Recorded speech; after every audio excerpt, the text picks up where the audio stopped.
Hello, my dear children. Very good afternoon. This is L.K. Tripathi from Lakshmi Prasad Memorial Public School, Bola Bazar. Welcome back to the new video. That is from your geography portion.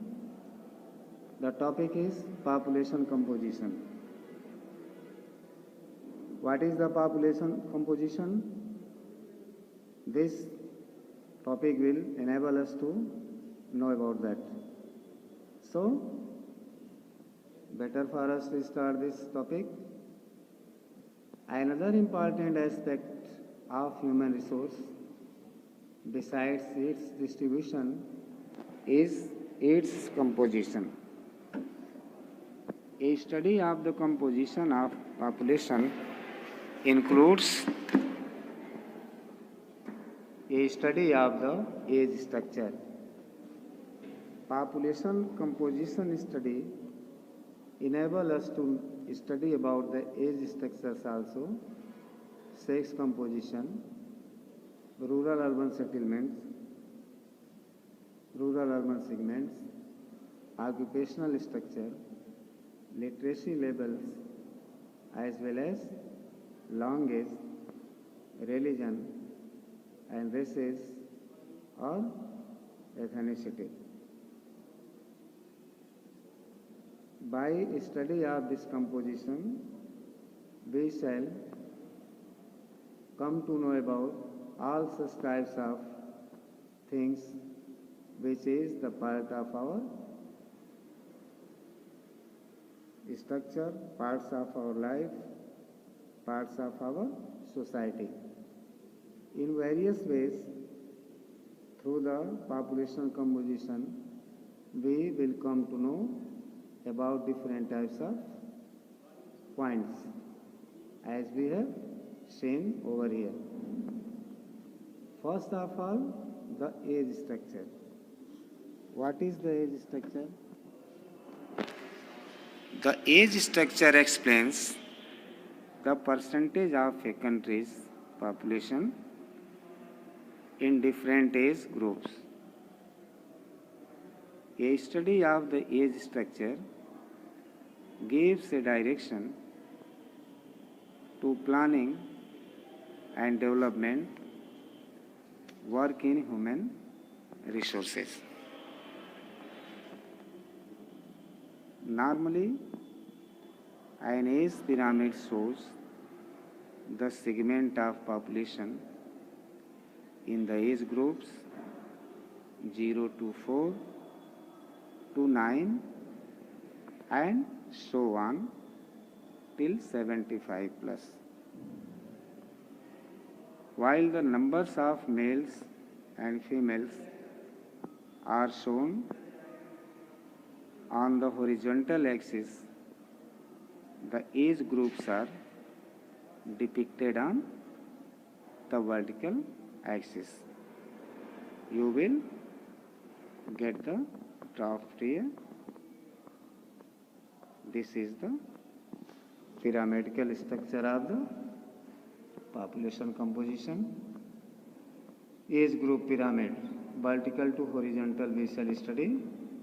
And this is the matter to study in the classroom on the blackboard through demonstration and through the explanation properly on the board.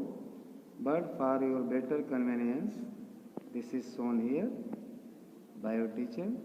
Rest, just returning to the school, we shall discuss about this.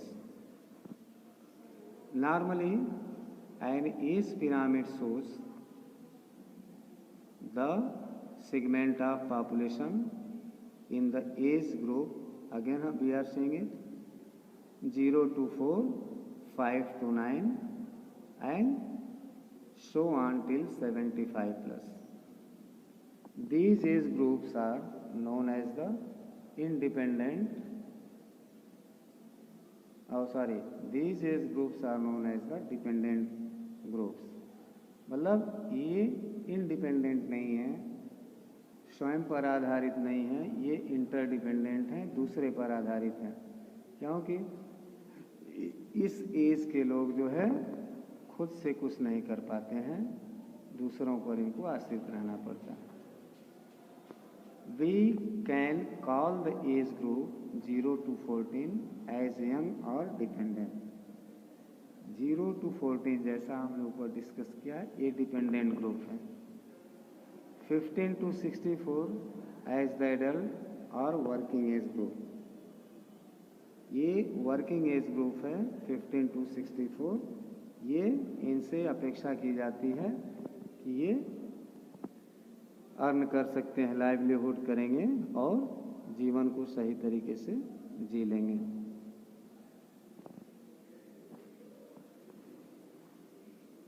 As the adult or working age group and 65 plus as the older age group, which may again include dependent. फिर से dependent हो गए 64 above जो है, मतलब 65 plus.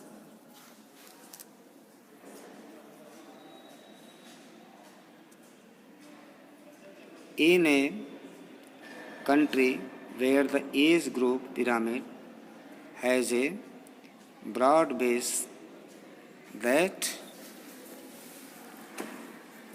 narrows upwards, we can see that the highest number of people is in the younger age group. A high birth rate and a low infant mortality rate contribute to this. The younger age group is non-productive and comprises a large dependent population. This age structure is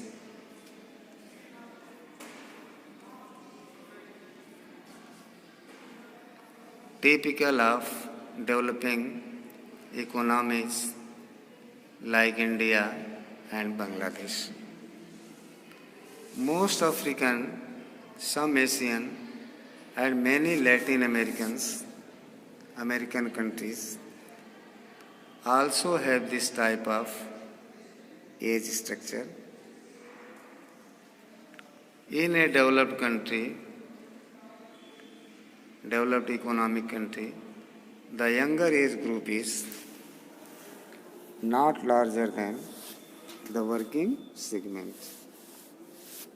This points to the fact that the birth rates are controlled. So there is more proportion between the working and dependent population. The UK, the US, Canada, Japan, and most European countries have this kind of an age structure. In most developed economies, we also see a larger old age segment than in developing countries. This is because of better health care and medical facilities in the developed countries, and so old people live longer. In the developing countries, the life expectancy is low because of poor medical and health care facilities and lack of proper nourishment. So, fewer people are found in the older age group. When the working age group segment is larger than the other two, it means more people to sustain and provide for the other groups. This group also contributes to a country's economic development and is usually larger in developed countries. Now the sex composition. Sex composition refers to the male-female ratio or percentage of male to females in the total population. It is calculated as the sex ratio, which is the number of females per 1000 males. Understanding the sex ratio is important as it allows forecast of future population trends and therefore planning for the future population development.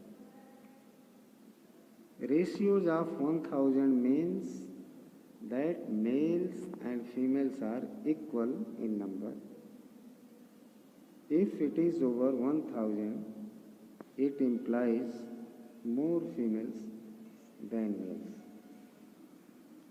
A favorable sex ratio. It is an unfavorable sex ratio when there are less females per 1000 males. On the other hand, a more educated and developed society that considers there to be no difference between males and females will have a more favorable sex ratio. Literacy rates. Literacy rates are determined by the percentage of the total population that is able to read and write. At the end of year 2000, about 80% of the world's population was considered literate. In the developing countries of the world, the literate population is lower, especially in the rural areas. In such economics, the female literacy is usually lower than that of males.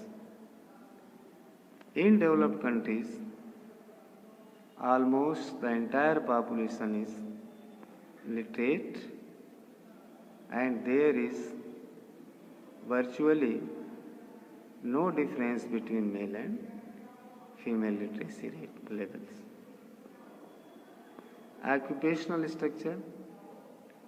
Occupational structure gives an idea of the number of people within the total population engaged in different activities to earn a livelihood.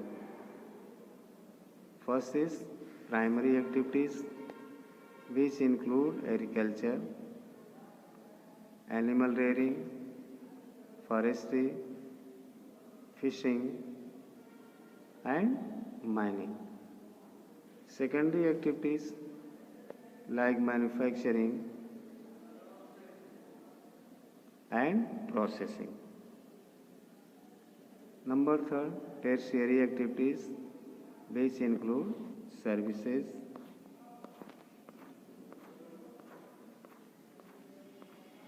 transport and communication, and trade. The most developed countries,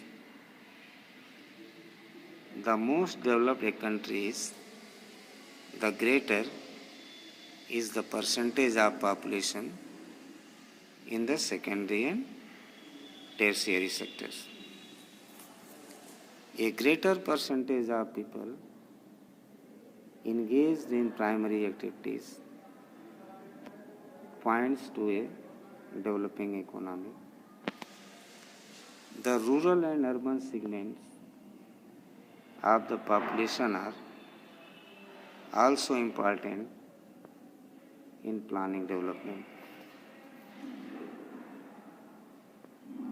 While 48% of the world population was living in towns and cities in 2004, India had 72.18% still living in rural areas.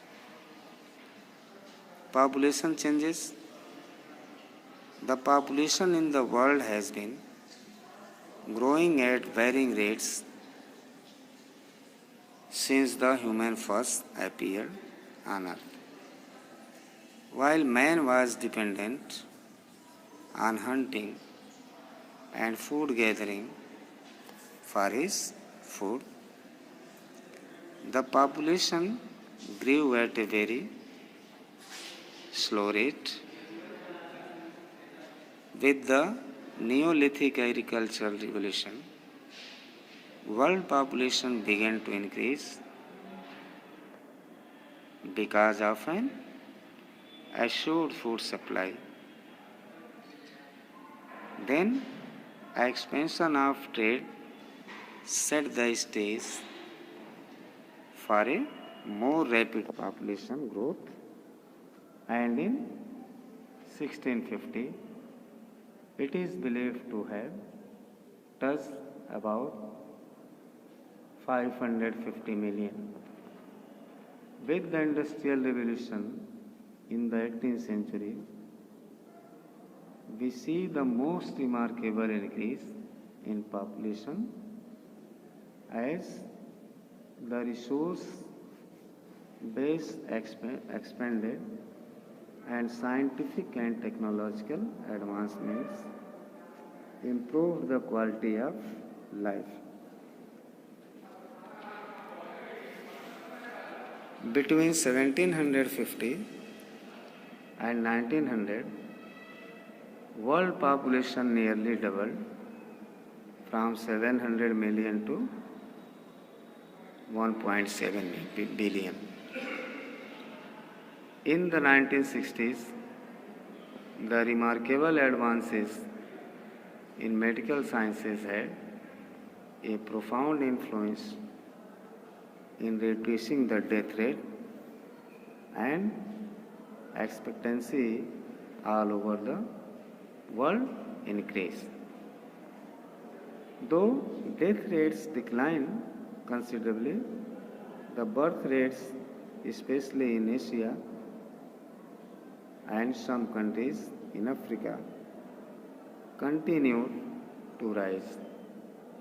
So, the greatest growth of population has been in the developing countries and continues to be so.